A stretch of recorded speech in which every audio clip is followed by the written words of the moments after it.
దుబ్బాక నియోజకవర్గంలో అధ్యక్ష మరి 8 మండలాల అధ్యక్ష మరి 8 మండలాలలో కూడా మాది పూర్తిగా వ్యవసాయ ఆధారిత కుటుంబాల అధ్యక్ష. అన్ని మండలాలలో కూడా గతంలో యాసంగిలో ఏదైతే వరి నాట్లు వేసుకున్నారో దానికి ఇంకా రెట్టింపు ఈసారి ఎక్కువ వేసుకున్నారు అధ్యక్ష. మరి అందరు కూడా మరి నాట్లు పడుతున్నాయి. ఇప్పుడు మరి యూరియా వస్తుందా రాదా అనే భయంలో ప్రతి ఒక్క రైతు కూడా ఆందోళన ఉన్నారు అధ్యక్ష. మరి మీరేమో యాప్ ద్వారా బుక్ చేసుకోవాలనుకుంటున్నారు, అది సాధ్యం కాదు. మరి చాలామంది రైతులు మీరు ఏదైతే యాప్ ద్వారా మరి యూరియా బుక్ చేసుకోవాలని చెప్పి పెట్టినరో అది సాధ్యం కాదని చెప్పి రైతులు మరి నిన్న మొన్న మరి ఆందోళనతో ఉన్నారు. ఇంకొక విషయం అధ్యక్ష, మరి కరెంటు కూడా 8 నుంచి 9 గంటలు మాత్రమే వస్తుంది అధ్యక్ష. ఇప్పుడు నాట్ల సమయం, మరి ఇప్పుడే 8-9 గంటలు వస్తే మరి రాను రాను ఇంకా ఎండాకాలం వచ్చిన తర్వాత ఏప్రిల్ మేలో ఇంకా ఇబ్బంది అవుతుంది. మరి ఆ పవర్ విషయంలో కూడా చాలామంది ఆందోళనగా ఉన్నారు. ఇంకో విషయం ఏంటంటే మరి చాలా గ్రామాలలో నాకు ట్రాన్స్ఫార్మర్లు లేవు, కరెంటు పోల్లు కావాలి, వైరు కావాలి. మరి ఇలాంటి మరి దానికోసం ఎవరైనా రైతులు డిపార్ట్మెంట్కి పోతే మా దగ్గర బడ్జెట్ లేదు, మేమేమి ఇయ్యలేమని చెప్పి మరి ముక్కుసూటిగా మరి రైతుల ముంగట్నే చెప్తున్నారు. ఇది కాకుండా అధ్యక్ష మరి గతంలో మా దగ్గర మల్లన్న సాగర్ ఉంటుంది అధ్యక్ష, రైతులకు సంబంధించింది. మరి కూడవెల్లి వాగులో మరి నీళ్లు వదిలిన తర్వాత పక్కన ఉన్న గ్రామాలకు మోటార్ల ద్వారా చాలా ఇప్పుడు ఇరిగేషన్ మరి డిపార్ట్మెంట్కి సంబంధించిన మరి మోటార్లు కానీ కాల్వలు కానీ మరి పూర్తిగా మరి మొన్నటి వర్షాలకు టెంపరీగా కాల్వలు తీసుకున్నారు గతంలో. మరి ఆ టెంపరీ కాల్వలు పూర్తిగా మట్టి పూడిక నిండిపోయింది. మరి ఆ కాలువలు కూడా పూడిక తీయకపోతే ఈ సంవత్సరము దాని మీద ఆధారపడ్డ కాలువల మీద ఆధారపడ్డ రైతులు నష్టపోతారు. దయచేసి మరి మా మల్లన్న సాగర్ కానీ కొండపోచమ్మ ద్వారా మరి ఆ కాలువల ద్వారా నీళ్ళు వస్తాయి, సబ్ కెనాల్ల ద్వారా. మరి 2 సంవత్సరాల నుంచి ఇరిగేషన్ డిపార్ట్మెంట్ ఏ ఒక్క రోజు కూడా మరి మల్లన్న సాగర్ మీద కానీ మరి కొండపోచమ్మ మీద కానీ రంగనాయక సాగర్ మీద కానీ ఎన్నో పర్యాయాలు ఎన్నో ఇష్యూస్ ఉన్నాయి.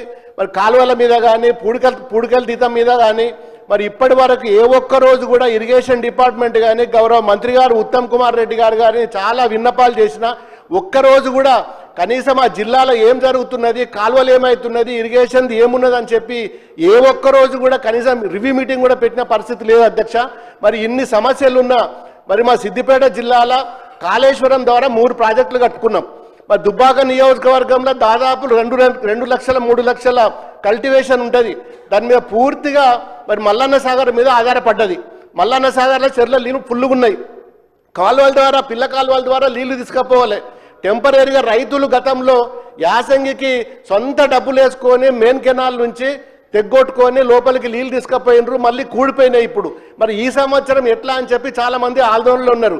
ఒక్కసారైనా మరి ఇరిగేషన్ డిపార్ట్మెంట్ కానీ మంత్రి గారు అని వచ్చి రివ్యూ పెట్టి కనీసము మరి అవి ఏ విధంగా తీసుకువెళ్తాం ముందుకెట్లా పోదామని చెప్పి మరి ఇప్పటికి కూడా ఏ ఒక్క రోజు కూడా 2 సంవత్సరాల నుంచి మంత్రి గారు ఒక్కరోజు కూడా సిద్దిపేట జిల్లాలో ఇరిగేషన్ మీద ఒక్కరోజు కూడా రివ్యూ పెట్టలేదు. మరి గతంలో కట్టిన ప్రాజెక్టులు కానీ కాలువలు తీసే పరిస్థితి కూడా ఇవాళ ఈ గవర్నమెంట్ లేదంటే ఎంత దుర్మార్గమైన పరిస్థితి ఉందో ఒక్కసారి మీరైనా చెప్పాలి అధ్యక్ష. మరి యూరియా కానీ కరెంటు కానీ ఇరిగేషన్ కానీ ఈ 3 కూడా రైతులకు సంబంధించిన విషయము. మరి మొన్న రైతుల దగ్గర కొనుగోలు చేసిన ధాన్యం కూడా ఇప్పటి వరకు కూడా వారికి గోడాంలలో పెట్టలేక ఎప్పుడు కూడా అన్లోడ్ కాకుండా రైస్ మిల్ల ముంగట్నే ఉంటూనే అవి కూడా అన్లోడ్ చేసుకోవట్లేదు. ఇష్టం ఉన్నట్టు రైస్ మిల్ యజమానులు కూడా మరి తరుగు పేరు మీద ఇప్పటికి కూడా ఇంకా కటింగ్ చేస్తూనే ఉన్నారు. దీని మీద కూడా ఎవరు కూడా పట్టించుకునే నాదులు లేడు. మాది పూర్తిగా 8 మండలాలు ఉన్నాయి. 8 మండలాలు కూడా వ్యవసాయం సంబంధించిన రైతుల అధ్యక్ష.